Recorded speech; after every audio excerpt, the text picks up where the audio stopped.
मंत्रालयाच्या शौचालयामध्ये कब्बशा धुतल्याचा दावा करत व्हिडिओ सोशल मीडियावर व्हायरल झाला। थेट मंत्रालयातल्याच शौचालयात कब्बशा धुवून नागरिकांच्या आरोग्याशी खेळ सुरू असल्यामुळे सोशल मीडियावर देखील संताप व्यक्त केला जातोय। शौचालयात कब्बशी धुण्याचा हा व्हिडिओ आता मोठ्या प्रमाणात व्हायरलही होतोय। अतिशय किळसवाणा असा हा सगळा प्रकार समोर आलेला आहे।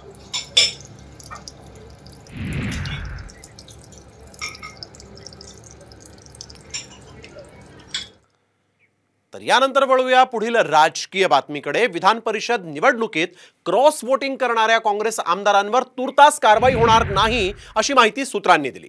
कारवाईऐवजी विधानसभेचं तिकीट न देण्याचा निर्णय पक्ष हायकमांडने घेतल्याची चर्चा आहे। 7 आमदारांनी क्रॉस वोटिंग केल्याचा संशय आहे, मात्र त्यांच्यावरील कारवाईवरून काँग्रेस कुठेतरी बॅकफूटवर गेल्याचंही बोललं जात आहे।